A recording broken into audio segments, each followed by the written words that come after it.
Hello नमस्कार साथियों, स्वागत है आप सभी का हमारे यूट्यूब चैनल। दोस्तों, आज से हम शुरुआत करने जा रहे हैं उत्तर प्रदेश पुलिस री एग्ज़ाम के लिए हिंदी।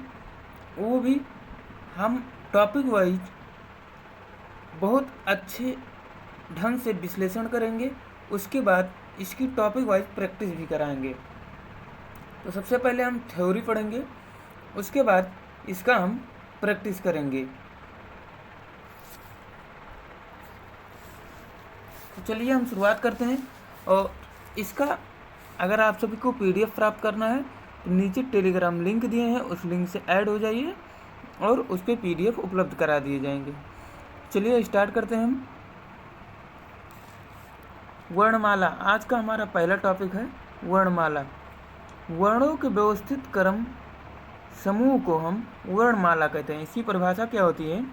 वर्णों के व्यवस्थित क्रम को हम वर्णमाला कहते हैं। जैसे वर्णों का व्यवस्थित समूह कैसे हो जाएगा? जैसे छोटा आ, बड़ा आ, छोटी ई, बड़ी ई से डट डट डट डट क्षेत्रज्ञ तक। ये अगर हो गया तो ये वर्णमाला का सार्थक क्रम हो गया। और अगर छोटा आ, फिर छोटी ई, फिर बड़ा आ, ये लिख दिया जाए तो ये सार्थक क्रम नहीं है। इसलिए वर्णों के सार्थक समूह को हम वर्णमाला कहते हैं। अब वर्ण किसे कहते हैं और अक्षर किसे कहते हैं, इसमें अंतर स्पष्ट करना है। तो जिसको तोड़ा ना जा सके उसे हम अक्षर कहते हैं, और जिसको तोड़ा जा सके उसे हम वर्ण कहते हैं। जैसे अक्षर किसे कहते हैं? जैसे का लिखा गया तो का में इसमें छोटा आ छिपा हुआ है, इससे आधा का हो जाता है प्लस आ, छोटा आ। अब ये हुआ पूरा का, तो अर्थात इसका क्षर हो गया। तो अब ये इसका क्षर हो जाने के बाद ये अक्षर बन गया। अब ये अक्षर हुआ, एक अक्षर ये हुआ, एक अक्षर ये हुआ। और वर्ण अगर पूछा जाए तो वर्ण पूरा का वर्ण होता है। भाषा की सबसे छोटी इकाई क्या होती है? वर्ण और ध्वनि। अगर इसमें लिखित भाषा पूछे तो वर्ण होगा और मौखिक भाषा पूछे तो ध्वनि होगा। भाषा की सबसे छोटी सार्थक इकाई शब्द होती है। जैसे सार्थक मतलब क्या होता है? जैसे हो गया समूह, हम लिखते हैं समूह, तो समूह अब ये सही लिखा है, समूह का कोई अर्थ निकलता है, इसीलिए सार्थक कहते हैं। जैसे समूह ना लिख के हम कुछ दूसरा लिख दें, इसी को सहमूह, तो सहमूह कोई एक सार्थक शब्द नहीं है। इसीलिए भाषा की सबसे छोटी सार्थक इकाई को हम शब्द कहते हैं। अगला है भाषा की सबसे छोटी लिखित इकाई को हम वर्ण कहते हैं, और भाषा की सबसे छोटी मौखिक इकाई ध्वनि को कहते हैं। ठीक है, चलिए हम आते हैं वर्णों के भेद पे। तो वर्णों का भेद दो भागों में बांटा जाता है। पहला है स्वर और दूसरा है व्यंजन। स्वर को अच कहते हैं और व्यंजन को हल कहते हैं। ठीक है, ये नोट कर लीजिएगा। स्वर को अच कहते हैं और व्यंजन को हल कहते हैं।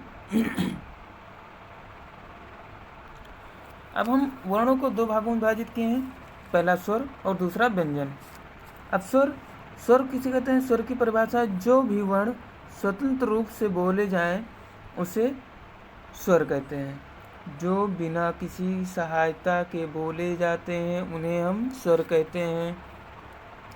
और व्यंजन जो भी वर्ण स्वरों की सहायता से बोले जाएं उन्हें हम व्यंजन कहते हैं। स्वर को क्या कहते हैं? अच, और व्यंजन को क्या कहते हैं? हल। अब आइए स्वरों की संख्या हम पता करते हैं। स्वर कितने हैं? तो मूल स्वरों की संख्या अगर पूछें तो मूल स्वर केवल 4 होते हैं। ठीक है, और स्वरों की संख्या केवल पूछे तो 11 होते हैं। मूल स्वर कौन कौन से हैं? तो आ, ई, उ और री। छोटा आ, छोटी ई, छोटा उ और री, ये मूल स्वर हो जाते हैं। और अगर कुल स्वर पूछे तो कुल स्वर 11 होते हैं। छोटा, बड़ा, छोटी, बड़ी, छोटा ओ, बड़ा ओ, री, ए, आए, ओ, आओ, अंग, आह। अब इसी में एक प्रश्न बनता है कि इसे मूल स्वर, दीर्घ स्वर और संयुक्त स्वर, इसे 3 भागों में बांटा जाता है। जैसे मूल स्वर कौन कौन से हो गए? छोटा, छोटी, छोटाऊ और री, ये मूल स्वर हो गए। और संयुक्त स्वर किसे कहते हैं? तो संयुक्त स्वर हो जाएंगे जैसे दीर्घ स्वर, इसमें मूल स्वर छोटा, छोटी, छोटाऊ, रीढ़ हो गए, और दीर्घ स्वर हो गए बड़ा, बड़ी, बड़ाऊ और बड़ाऊ, ये हो गए।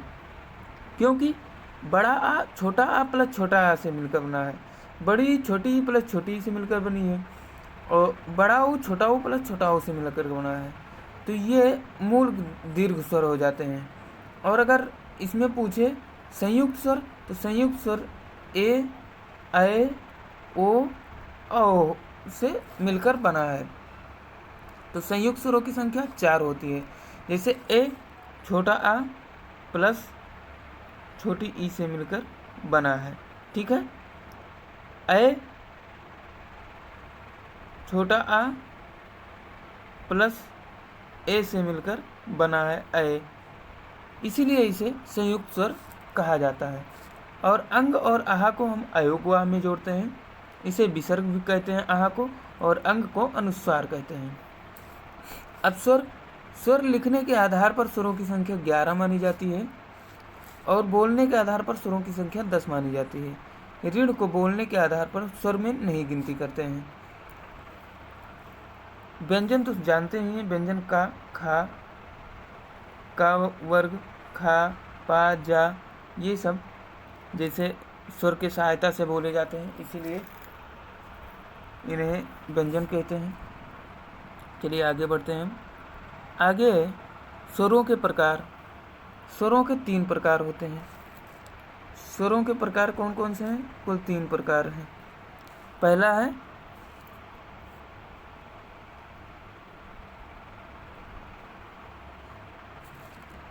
ह्रस्व स्वर, दीर्घ स्वर और पुल्ल स्वर।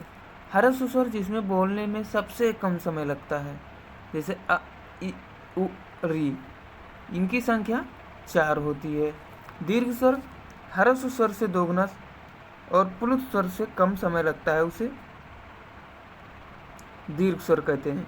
जैसे बड़ा आ, बड़ी ई, उ, ए, ऐ, ओ, औ, ठीक है। इनकी संख्या कितनी होती है? 7 होती है। दीर्घ स्वर या संयुक्त स्वर वही। संयुक्त स्वर के भी 2 भाग होते हैं। पहला मूल संयुक्त दीर्घ स्वर, मूल संयुक्त स्वर। दीर्घ स्वर के 2 भाग होते हैं, एक मूल दीर्घ स्वर, एक संयुक्त स्वर।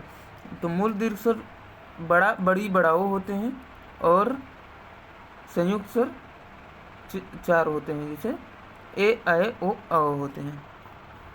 और पुल्ल स्वर कौन कौन से हैं? तो पुल्ल स्वर ह्रस्व स्वरों से 3 गुना का समय लगे जिसे खींच कर बोला जाए, उसे हम पुल्ल स्वर कहते हैं।